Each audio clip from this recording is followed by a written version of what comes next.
For 35 years, Essential Partners has helped people build relationships across differences to address their community's most pressing challenges.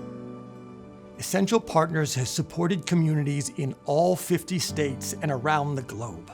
Communities like the Raleigh-Durham-Chapel Hill area of North Carolina. And I want to introduce you to some of our partners from that region.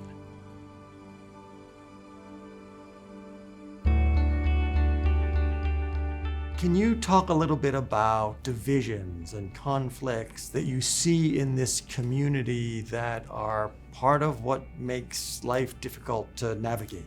So few people listen to what other people have to say.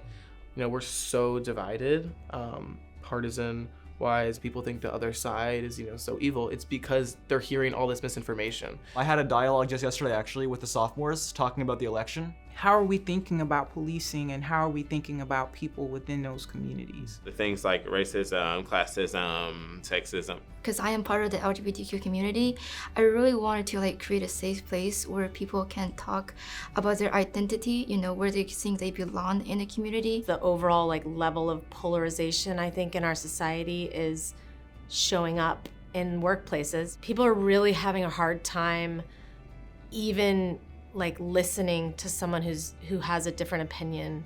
What do you do to try to get people to get to the place where they're willing to do this? My hope would be that we could use these tools to really just help people talk and listen.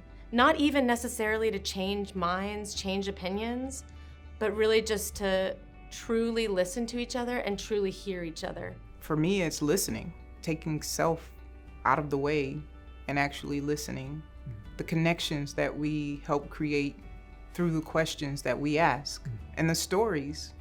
We can tell those stories and make connections with other people and find the similarities. The differences are not so hard when you find those similarities and then you connect with someone. One of the biggest tools that I've learned in my time working with Essential Partners is about what is bubbling beneath the surface, and how do we get at the question that is in that space? Right. One of the things we're dealing with is growth. There's good growth and equitable growth, and there is growth that really leaves folks out. And at worst, that happens with gentrification. At best, we have affordable housing. And so that's one of the big issues to me that feels like it has tendrils and all the other things that would rise to the surface for us. Sometimes when we come into conversation with people, if we go to a meeting or if we do a thing, we don't often know what the real purpose of the conversation or interaction is. We want to be understanding each other or leaning into understanding each other instead of convincing each other.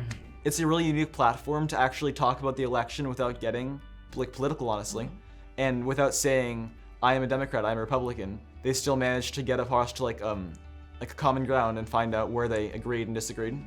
As we've gotten better at it, and it's become more widespread on our campus, people are seeing it for what it is, which is just this great tool to connect people, to build community. We have these kids, in the work that they're doing, have for sure shifted the culture of this school. I think these dialogues are also so important because they give us the chance where it's I'm not talking as a Democrat, I'm not talking as a Republican, I'm not a conservative, I'm not a liberal.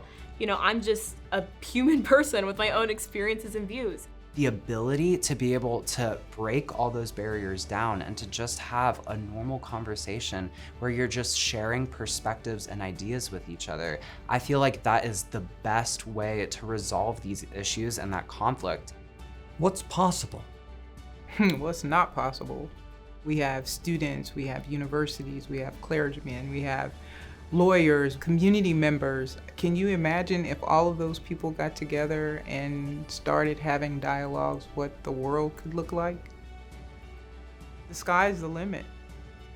We will change the way that people have conversations.